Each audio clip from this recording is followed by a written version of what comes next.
que é que a francesa te disse no final do combate, quando tu ganhaste? Atingi mesmo o que eu achava ser o fundo do poço, no fim de 2020. Tenho preparador físico, tenho uma pessoa para me ajudar a treinar judo, para me ajudar a treinar o ginásio, porque eu não tenho uma pessoa para me ajudar a treinar a parte mental. No ano de 2024, a medalha dos Jogos foi a primeira medalha que eu tive. Eu já estava inserida no jiu-jitsu, só não praticava. Desde cedo, eu acho que os desafios e a evolução foi uma coisa que sempre me cativou. Lutar com os rapazes e ganhar aos rapazes. Para entrar no tapete, as minhas pernas estavam congeladas. Eu sabia que queria ser campeão olímpico. Quase não conseguia sentir emoções. Não só a minha parte mental, mas eu, os meus treinadores, a parte mental delas.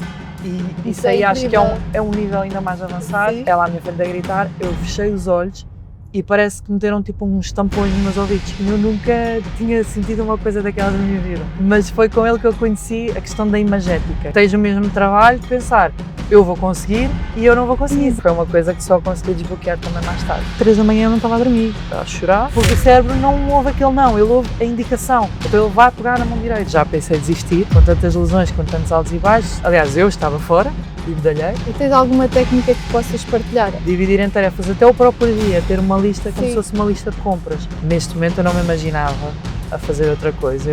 E às vezes ficamos frustrados com a maneira como o desporto é divulgado. Vamos ter de fazer sempre sacrifícios para alcançar o sucesso. Faz 35, portanto há 30 anos que ele faz judo e ele e o meu pai era jogador de futebol profissional. Ele e o meu pai estavam sempre a insistir e juntamente com o nosso mestre da altura, o mestre Francisquinho, sempre a insistir para experimentar. Eu experimentei com 7 anos, andei uma semana, depois deles tanto me insistirem, andei uma semana, desisti, não gostei, não achei piada. Qual é que era o desporto que tu gostavas de fazer na altura? Ou não eu nunca fiz desporto nenhum. Eu brincava, pronto, sabes, em Tomar, brincava muito na rua, antigamente ainda mais do que agora. A minha mãe tem ali um café ao pé da estação, então na altura aquilo estava em obras e nós íamos para o meio das obras e brincávamos e estávamos lá descalços, eu e os meus amigos, coisas que andavam lá perdidas, nós brincávamos assim, 2, 3, era o que estava lá na rua e brincávamos muito assim. Não praticava nenhum desporto, mas não parava quieta, estava sempre a fazer alguma coisa, estava sempre a brincar imenso. E pronto, andei mais ou menos uma semana no judo, aí com 7 anos, desisti, não gostei, não achei piada, não me cativou, não sei. E eles continuaram sempre a insistir, vai para o judo, quando é que vens para o judo, vai para o judo. Porque eles estavam. O meu irmão é apaixonadíssimo por judo, é viciado, e eu meio que já acompanhava aquilo tudo, não é? Eu ia ver algumas competições dele, o meu pai era muito presente na carreira dele, eu acompanhava as perdas de peso, os treinos, íamos buscá-lo ao treino, tudo e mais alguma coisa. Então eu já estava inserida no jiu-jitsu, só não praticava. Então depois aos 9, dei uma segunda oportunidade, tanto me chatearam, né? Vamos ver. Que eu, vou experimentar outra vez. E pronto, aí foi dos 9 até hoje, até aos 26. E tu nessa altura dos 9 anos, o que é que insistiram muito para tu ires para o judo, mas depois tu sentiste que era mesmo aquilo, que era mesmo um desporto que tu querias seguir, mas nunca tiveste, nessa altura, uma criança nunca tem a noção até onde é que pode chegar isso, porque acabava por ser complementar à tua vida escolar, não é? Sim. Eu não sei se foi o judo em si, a modalidade, mas todo o contexto, as amizades que eu fiz lá. Na altura entrei com uma rapariga da minha turma e às vezes saíamos da escola e já íamos juntas para o treino, depois ela entretanto desistiu e eu, pronto, como já tinha o hábito do treino, só ia lanchar ao café da minha mãe, ia eu para o treino. No fim de semana tínhamos competições, o meu grupo de amigos começou a ser muito o grupo do judo e depois eu acho que, não sei se desde cedo que gostei da competição e que me apercebi daquilo que poderia ser, mas desde cedo eu acho que os desafios e a evolução foi uma coisa que sempre me cativou. Ou seja, ali as graduações, por exemplo, eu passar de cinto e ter o mestre lá na reunião da turma a explicar que eu ia passar de cinto mais rápido porque tinha entrado mais tarde, mas tinha adquirido as competências necessárias, então ia saltar alguma graduação, não fazia as intermédias, ou quando ia às competições eu já era muito grande e muitas vezes maior que os rapazes, mas acabava por ter de lutar com eles, então eu gostava muito desse desafio de não ter meninas e lutar com os rapazes e ganhar aos rapazes. Sim, porque isso acaba Nem por sempre ser ganhava, um desporto mas... muito masculino, não é? Sim, Há sim. muito poucas meninas. Hoje em dia acho que Dia, pronto, mas já mudou bastante, tem evoluído muito nesse sentido. Pelo menos ali no clube, a realidade que nós vemos é que a turma anterior à minha, ou seja, ali os 11 anos, 10, 11, 12, é maioritariamente meninas, especialmente desde os Jogos de Paris. Sim, porque eu acho que assim, em Tomar, és uma referência, não só em Tomar, em Portugal, às vezes passaste a ser uma referência desde que dos Jogos Olímpicos, né? Passaste a ser nacionalmente conhecida e internacionalmente conhecida nessa modalidade, como é óbvio. E em Tomar acaba por ser uma referência, então é natural que todas as meninas vejam também uma inspiração e querer fazer algo, um desporto que na altura se calhar nem lhes passava pela cabeça. Sim, ainda há dias uma menina disse, Patrícia, eu vim para o judo, vim estar aqui por tua casa. Isso enche o coração. É giríssimo, é incrível, adoro. E o treino, tu treinas muito, fisicamente é muito intenso, mas eu gostava mais de falar na questão que não se vê, que eu acho e acredito e sei, que é aí que há a grande distinção entre efetivamente quem leva isto muito a sério e há muito foco, daqueles que não treinam tanto a parte mental. Queres falar um bocadinho disso? Quando é que começaste a fazer as tuas técnicas? Sim, eu comecei a trabalhar com uma psicóloga desportiva, nunca estive com uma psicóloga fora do desporto.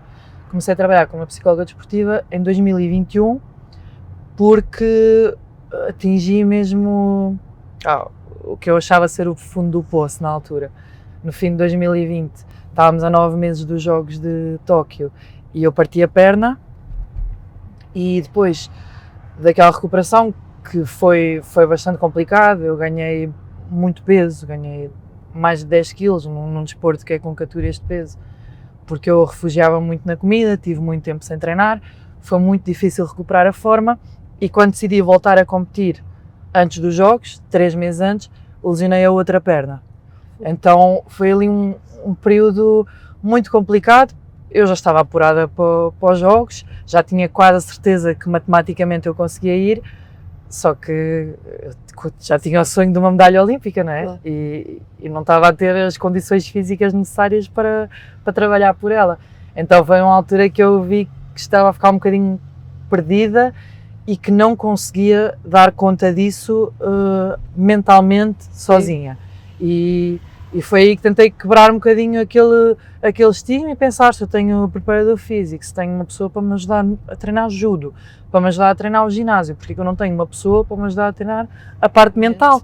Porque muitos desportos, isso já é, nas academias, isso já é ponto assente, já começa a trabalhar logo desde muito cedo. Faz parte da equipa multidisciplinar, é tão importante como o preparador físico, o treinador da modalidade, o nutricionista, o médico, o psicólogo. Então, e depois partiste e decidiste ir a pedir... Sim, e aí fui com uma psicóloga muito boa, que na altura estava associada ao comitê, mesmo especializada no alto rendimento e no desporto, e comecei a trabalhar com ela, mas foi um percurso muito longo, difícil. Acho que eu também, na altura, tinha 21 anos, era mais nova, não tinha tanta maturidade também para receber toda aquela informação, todas as estratégias e tudo o que me estava a acontecer, e depois foi uma avalanche de muita coisa, porque depois foi todo o percurso até aos Jogos Olímpicos, foram os Jogos Olímpicos, eu perdi, foi a situação de lidar meses e meses com a derrota dos Jogos Olímpicos. Vocês treinam anos para aquele momento. Sim, os Jogos são de 4 em 4 anos, portanto assim que acabam uns nós estamos a pensar e a preparar os outros. E aqueles então adiaram um ano por causa do Covid, eram para 2020, passaram para 2021, foi lidar com tudo isso também, foi muita coisa para uma pessoa com 21 anos conseguir lidar assim de repente. Depois é um palco que tu nunca pisaste, é uma coisa completamente diferente. Podes fazer campeonatos da Europa, campeonatos do mundo, mas naquele dia eu subi as escadas para entrar no tapete, as minhas pernas estavam congeladas.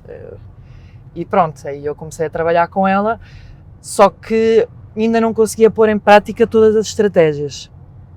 E vou-te dizer que demorou 3 anos até eu conseguir, e foi, por sorte, foi no dia dos Jogos de Paris, que eu senti que tudo aquilo que estávamos há 3 anos a trabalhar, óbvio que houve muita coisa que evoluiu ali pelo meio, obviamente, muito crescimento, muita coisa que eu ultrapassei, mas naquele dia eu consegui fazer tipo o retrocesso de tudo o que trabalhámos e ok, hoje está tudo a ser posto em prática. E especialmente nessa fase final dos Jogos de Paris, já avançando 3 anos para o tempo em que trabalhámos juntas, nessa fase foi muito importante porque no ano 2024 a medalha dos Jogos foi a primeira medalha que eu tive. E todas as outras competições eu perdi. As lutas das medalhas. Que foi essa parte, além de, obviamente, todo o trabalho árduo, físico, treinos, etc., mas a parte mental que congela e que nos deixa completamente... Ajudou muito, com certeza.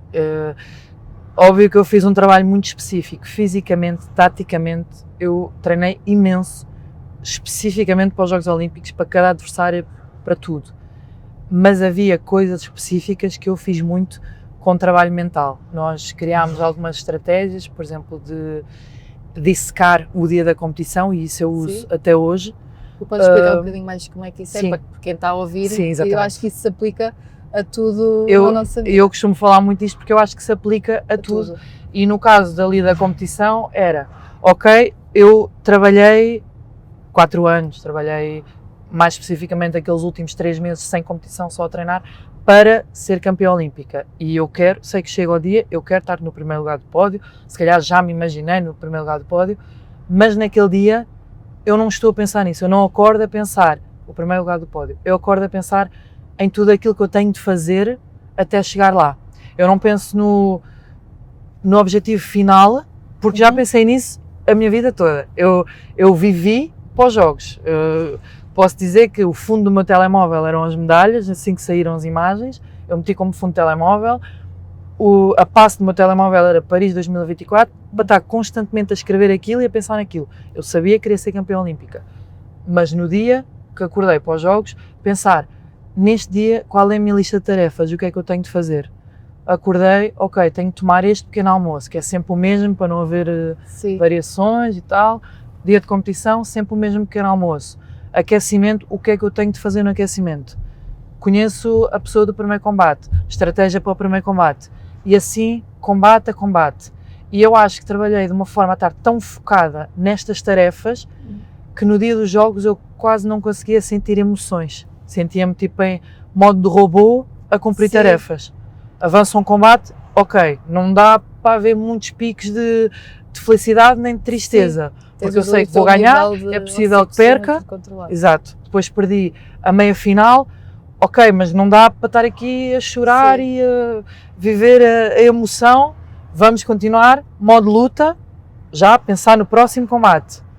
E assim foi. E foi um trabalho difícil, mas naquele dia eu vi tudo isso acontecer. E houve mais outra coisa que eu senti no dia, que eu percebi, ok, hoje tudo está alinhado e todo o trabalho convergiu aqui.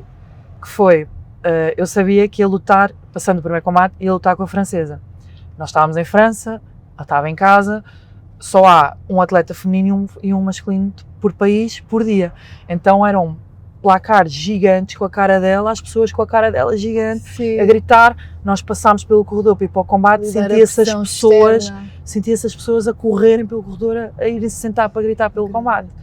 E era uma pessoa com quem uns meses antes eu tinha lutado e tinha perdido, porque nós gritamos, temos a nossa maneira de exprimirmos as emoções.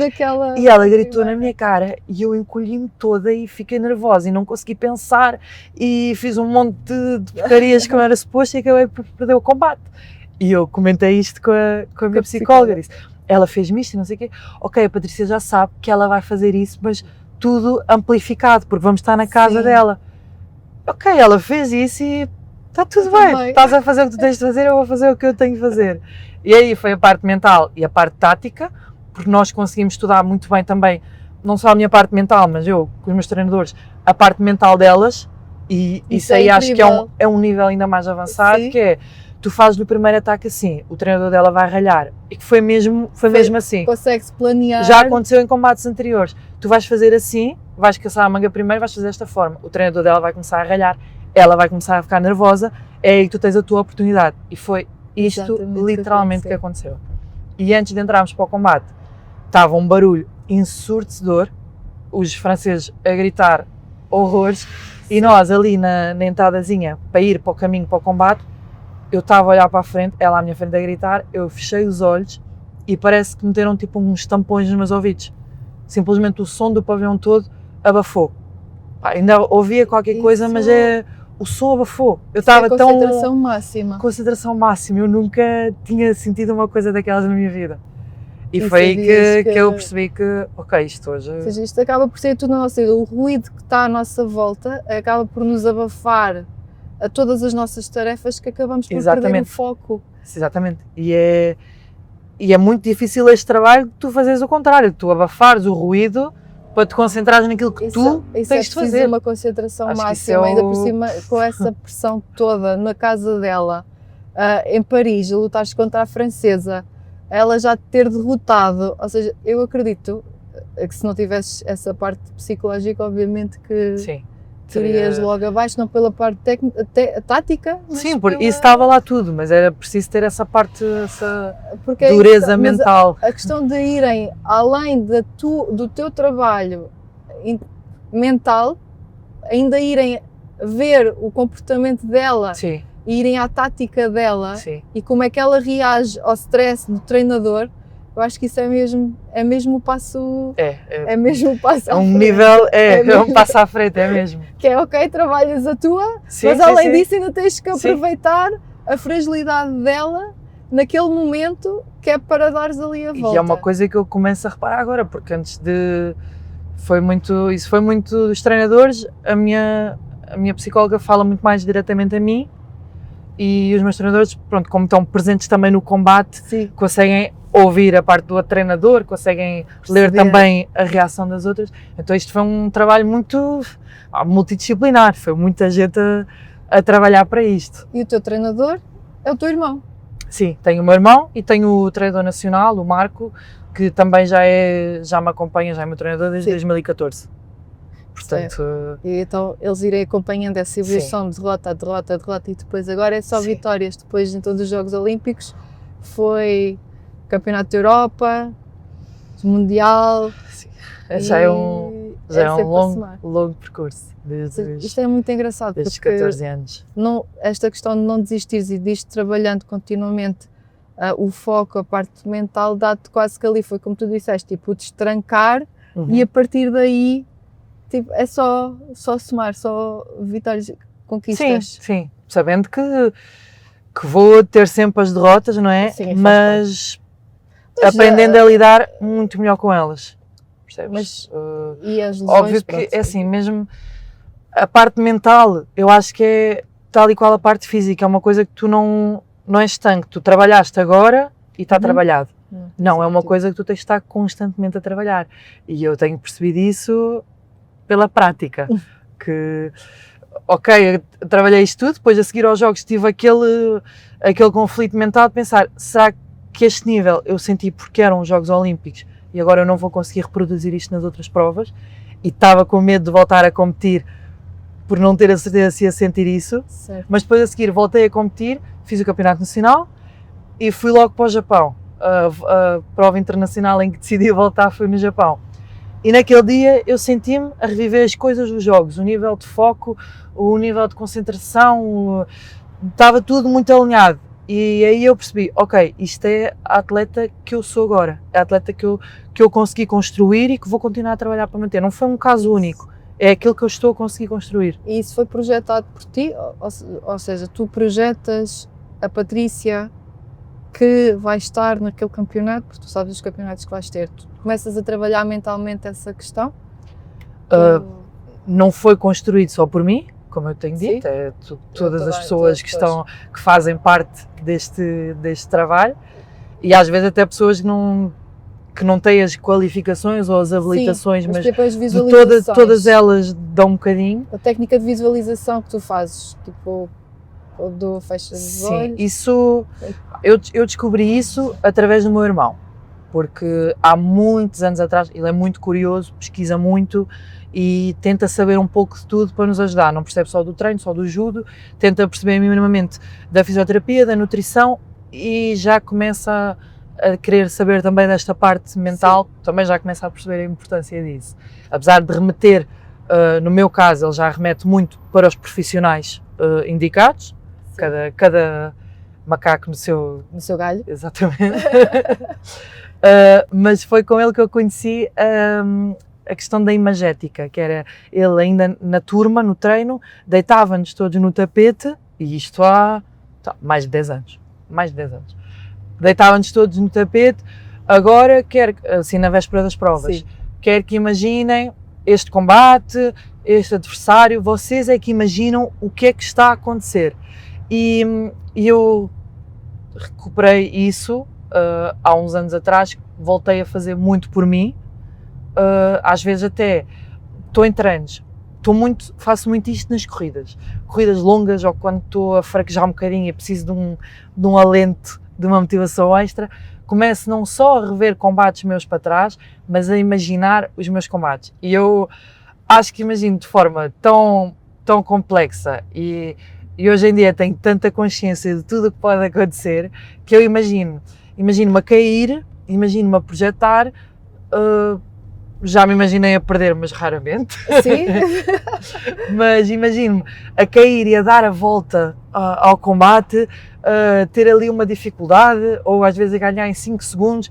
Imagino-me para a mesma adversária, várias coisas a acontecer. Ainda o ano passado, isto volta a acontecer muito, quando eu me estava a preparar para o Campeonato do Mundo e eu já sabia as cabeças de série e mais ou menos qual é que seria a ordenação. Sim. Então eu estava a pensar, esta é a ordenação, o sorteio vai ser mais ou menos assim, vou apanhar esta, vou fazer isto e imaginar todos os combates e tudo o que podia acontecer. Eu até reparo que eu estou sempre aqui com a pulseira e a ver a pulsação e assim, e vou reparando quando começo a pensar nisso, começo a me entusiasmar, já estou a correr mais rápido, já está a pulsação mais alta, porque eu vibro muito com isto, com imaginar os combates e assim, mas faço muito esse trabalho. Porque isso na neurociência isso tem uma explicação, que é basicamente o teu cérebro. O nosso cérebro não sabe aquilo que é real e aquilo que é imaginário. Exatamente, também tenho lido muito sobre isso. Exato, e então tu ao veres os cenários, estás a prepará-lo para quando isso acontecer, já não é novidade para ele e portanto tu consegues reagir de uma forma muito mais previsível e controlar-te muito mais a nível de ansiedade do que se nunca o tivesses feito, porque era algo novo e então o nosso corpo não sabia como reagir. E eu acho isso incrível, que isso acaba por ser muito ligado ao pensamento consciente, que é, nós, já está mais que estudado, nós temos a cerca de 90 mil pensamentos por dia. E desses 90 mil pensamentos nós temos, e mais de metade são repetidos, nós estamos sempre a pensar a mesma coisa. E são cenários que nós imaginamos e muitos deles, a maioria deles, não são reais. Sim. Então, se tu imaginares, se tivesse esse pensamento consciente, e é isso que treinas muito, que é focares o teu pensamento para aquele caminho, acaba por ser esse caminho que tu vais conquistar e que vais conseguir porque o treinaste para isso e já não é novidade para ti. E tens o mesmo trabalho de pensar, eu vou conseguir e eu não vou conseguir. Exatamente. E tu convences-te, às vezes é um bocado aquilo fake it until you make it. Sim, eu primeiro tenho-me convencer na minha cabeça, é como diz o Ronaldo, na minha cabeça sou melhor. Sim. Mas tu tens de pensar, tens de convencer que és capaz. Obviamente que há uma base para trás, né? Eu sei, aquilo que eu aprendi e que me tem ajudado muito foi criar essa consciência de que sou capaz e ter esse pensamento, porque eu também sei aquilo que fiz para trás. Óbvio. Então, eu revisito tudo aquilo que fiz e, ok, treinei o máximo que eu pude, fiz a dieta, fiz a recuperação, fiz isto, fiz aquilo. Agora, a parte mental é acreditar no trabalho que eu fiz, que as pessoas fizeram comigo e estar confiante. Porquê que eu não hei de estar confiante? Porquê que eu hei de pensar que as coisas vão correr mal quando eu fiz tudo o que estava ao meu alcance?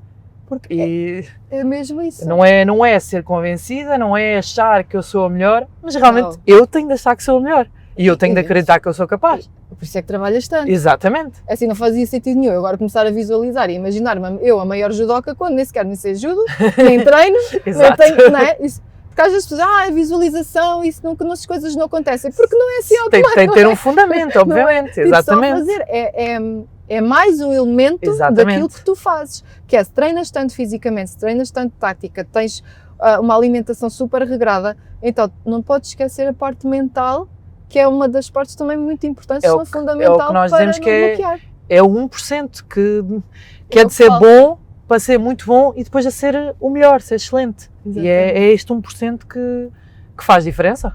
Se calhar nós neste nível todos treinamos muito. Sim. Todos treinamos 2, 3 vezes por dia. São este tipo de pormenores, é esta confiança, é muitas vezes esta coragem, não é? Que também é preciso coragem para te expor a estas coisas. E Sim. a este nível de competição. São essas coisas que vão fazer diferença. E não ter medo. Há uma área, na tua área, no judo, principalmente, eu acho incrível, porque eu acho que a quem está a ver, eu principalmente quando estou a ver os combates e quando foi os Jogos Olímpicos, acho que Tomar parou, pelo menos Tomar, para ver e estar ali a vibrar contigo, ver a dificuldade do combate, a dureza física que é, e depois é isso, os gritos, toda a envolvência Sim. que há no combate do judo, que é a concentração que é preciso ter para não se intimidar. E portanto eu acho que é um dos desportos impossível de não ter a mesma parte mental, e só começaste em 2020 e que, Patrícia, pá, és incrível, porque estar até tanto tempo sem esse trabalho, tu tinhas que ter técnicas tuas, mesmo sem saber, eu acho que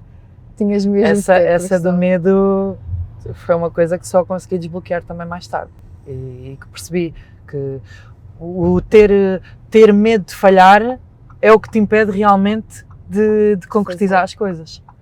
E durante muito tempo, e aliás, essas provas que eu perdi antes dos Jogos Olímpicos, eu tinha muito medo de perder. Mas por ti ou pela muito por mim, externa? mas depois eu metia outras coisas que não funcionavam como motivação, funcionavam como pressão extra, porque eu ainda não sabia lidar com essas coisas. Minha avó faleceu e eu queria ganhar medalhas para ir para lhe dedicar, para provar, para dedicar, ok. Quando era mais nova era muito, queria provar o meu valor ao meu irmão, queria deixá-lo orgulhoso, tinha muito medo que eles ficassem tristes, que eles não estivessem orgulhosos de mim. E como te disse, isto é uma coisa que se continua a trabalhar, porque o ano passado a minha outra avó estava doente e eu estava novamente a entrar nesta coisa de preciso ganhar porque ela vai ficar muito feliz de eu lhe levar uma medalha ao hospital e não sei o quê. E foi aí que a psicóloga teve de entrar outra vez e dizer: Patrícia, sua avó vai ficar contente se a Patrícia estiver contente. Pode chegar ao hospital com medalha, sem medalha, ela vai estar contente por a Patrícia ir visitar. Está tudo bem. Exatamente. Porque eu, semana antes do Campeonato da Europa, depois consegui-me libertar disso e a prova correu extremamente bem e ganhei.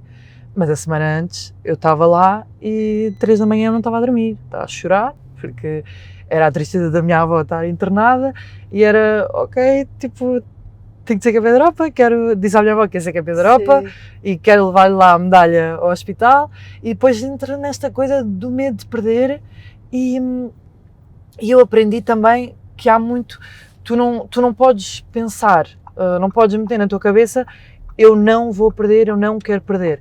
Porque o cérebro vai dizer que vais perder. O cérebro não ouve esse não. É como eu já disse e tento dizer muitas vezes, o feedback que o treinador dá na cadeira não pode ser não pegues na mão direita, tem de ser pega na mão esquerda. Tem de ser um feedback positivo. Exatamente. Porque o cérebro não ouve aquele não, ele ouve a indicação. Então ele vai pegar na mão direita. Tem de ser sempre feedback positivo. E isso é muito importante, é mesmo para a educação das crianças. Muitas vezes não há essa noção, estamos sempre a reforçar o não faças isso, não digas aquilo. Não é que esteja tudo bem, mas tens de corrigir, só que naquele momento de pressão é muito strict e positivo. Sempre. Isso é mesmo assim.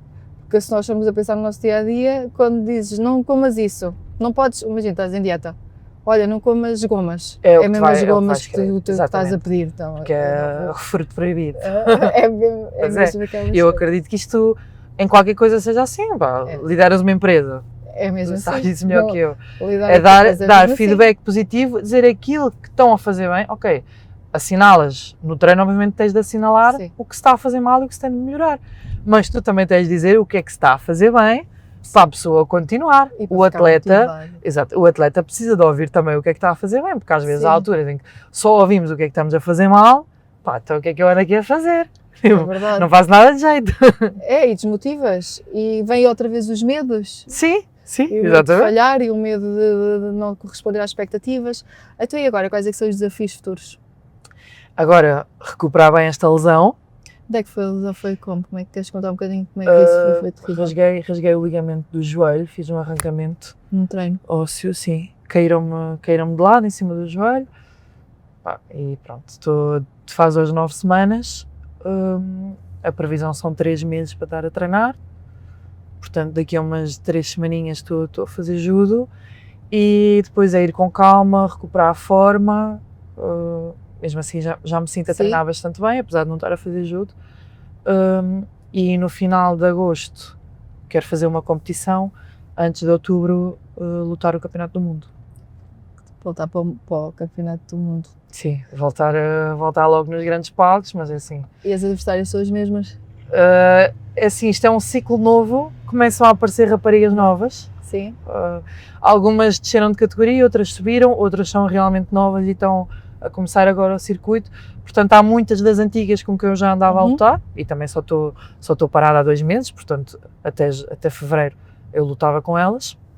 Mas também há muitas novas, há muitas caras a conhecer e há muito trabalho curso a fazer até E julho de estudar 2028. estudar as adversárias ali outra Sim, vez. sim. Estudar Eu como é que elas tenho um reagem. caderninho que antes dos jogos pus assim o nome das 8 principais para estudar, mas também estudava algumas de fora, porque há muita gente que os Jogos Olímpicos são estragados por uma pessoa que está fora dessas 8 principais.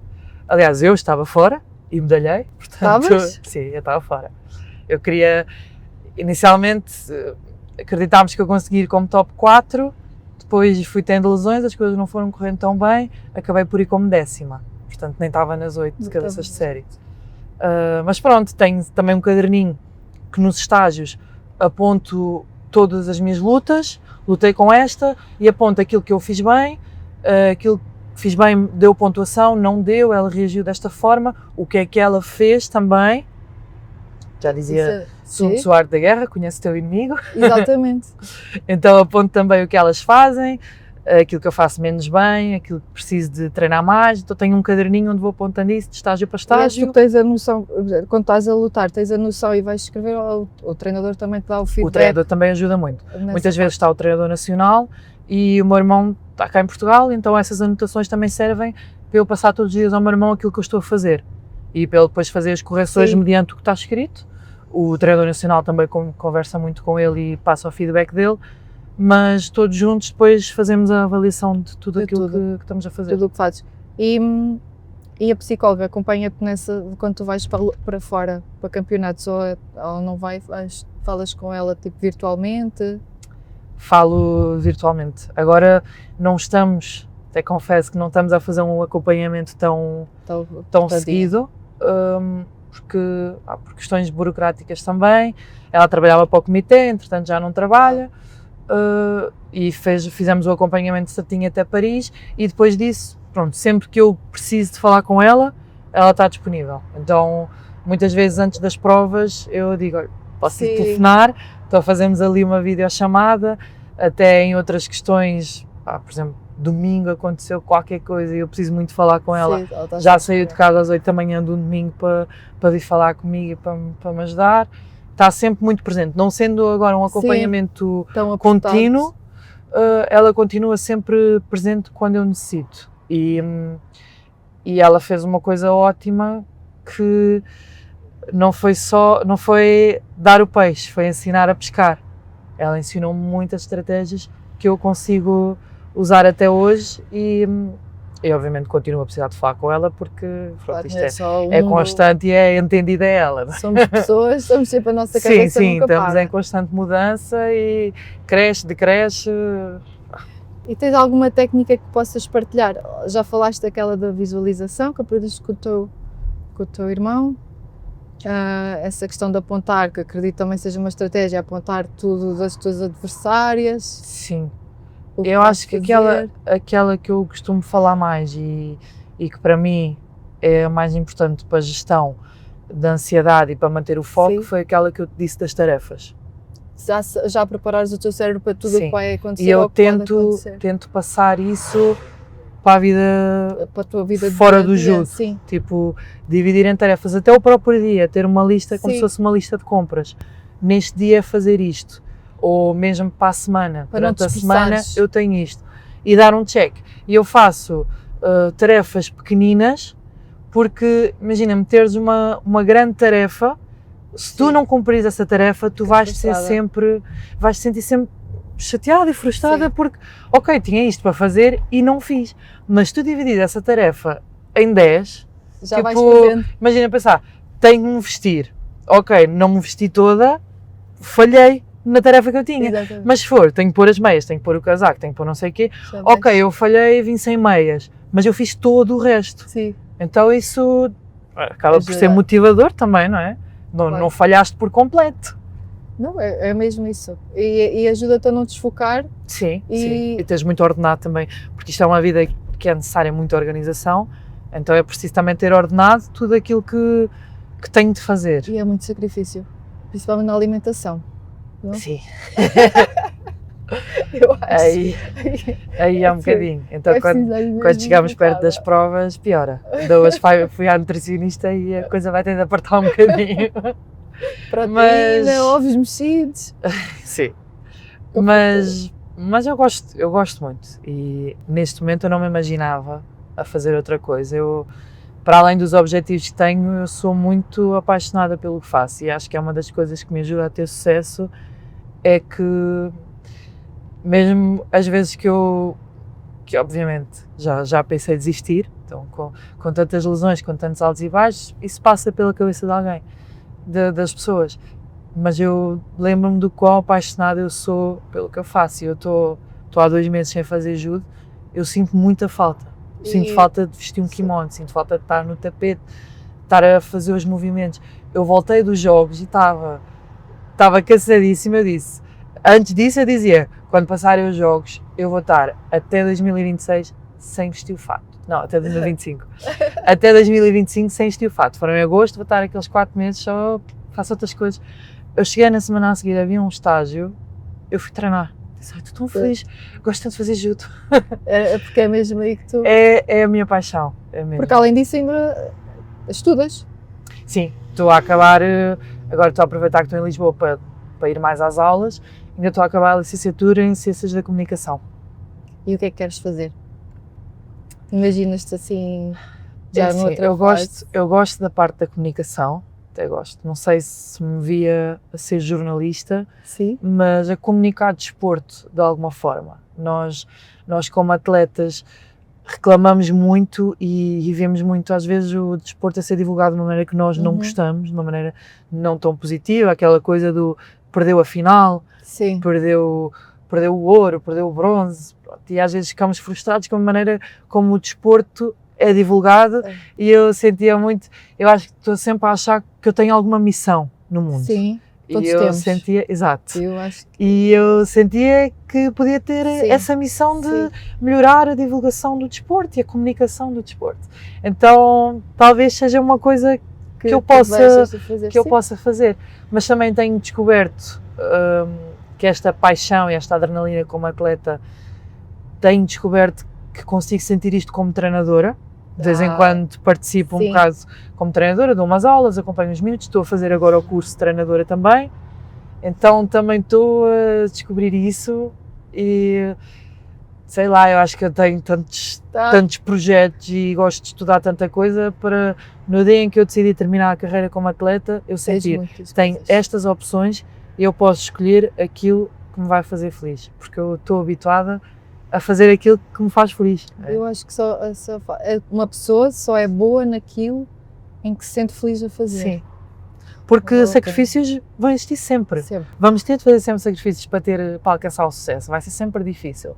Portanto, eu acredito e tenho a sorte de ser assim neste momento, de fazer aquilo que amo e acredito que é meio caminho andado para o meu sucesso e para me custar menos todos os sacrifícios que tenho de fazer. Eu acho que é mesmo isso. E acho que talvez vá ser a minha dificuldade quando terminar a carreira de atleta. E já pensas nisso? Mais ou menos. Já estou a prepará-la, mas sem pensar. Estás a prepará-la mentalmente?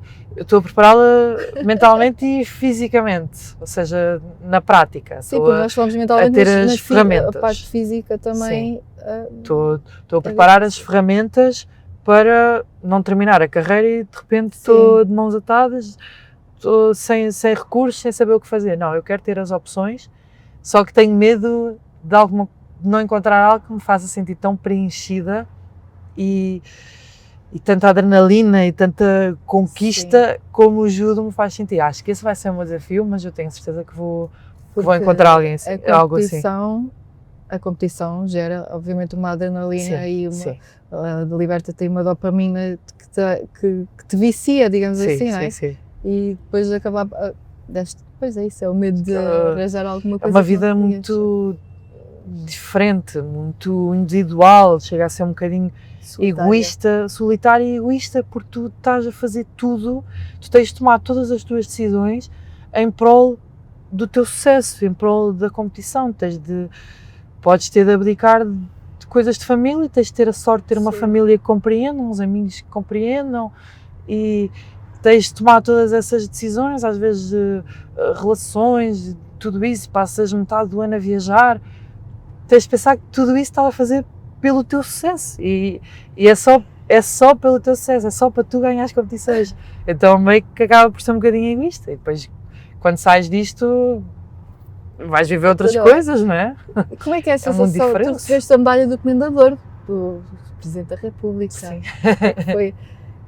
Aí é outra medalha, é a medalha do reconhecimento nacional. Esses reconhecimentos são todos... Eu faço muito isto pela sensação da conquista, nem é pela medalha, é mesmo o que me move. Eu acho que é a sensação do ganhar, a conquista, percebes? Aquele momento de ganhar o combate, aquela adrenalina, o viajar para as competições, o dia da competição. A competição é o que mais me fascina no judo e eu tenho descoberto cada vez mais que gosto das outras áreas, mas continua a ser a competição aquilo que mais me move e me dá forças e paixão pelo judo. E o que é que... Tu lembras-te do que é que a francesa te disse no final do combate, quando tu ganhaste? Ela não falou. Não disse nada, estava a engolir. Não estava. Mas teve um tempo a digerir tentar digerir aquilo, sim. Depois ela parou, entretanto teve um filho e vai voltar em breve, acho eu. Mas ela depois também escreveu muito sobre isso. Escreveu? Sim. Que ela também estuda, não sei se ela estuda para ser coach, para ser e ela então preparadora mental, e também falou desse período, não é? Sim. Ela também tinha a pressão toda, claro, ela é que tinha a pressão toda em cima dela, não era eu? Era no país dela. Sim. E ela depois foi como saber lidar com aquela situação. Sim, eu não soube. Pois não. Eu soube, não é? Infelizmente. Olha, Patrícia, obrigada. Obrigada. Adorei. Foi muito chique. Eu acho que para quem nos está a ouvir, deste ferramentas espetaculares, e aí é uma questão de mostrar a parte prática daquilo que se fala tanto e se banaliza tanto, que é a lei da atração, da visualização, mas perceber que por trás dessas técnicas todas, que realmente funcionam, tem que haver efetivamente um propósito, um trabalho e é um trabalho com propósito. Nós sabemos efetivamente o que é que somos bons e para que é que trabalhamos. Sim, e muitas vezes é isso que as pessoas não sabem. Eu acho que é essa palavra que disseste, é o propósito. É saber aquilo que nos move e ter uma meta, ter um objetivo. E não dispersar. Exatamente. Ter esse caderninho com as tarefas que não nos faz dispersar do caminho e das conquistas que nós queremos alcançar. Muito obrigada, Patrícia. Obrigada. Adorei. Eu também. Obrigada. Obrigada.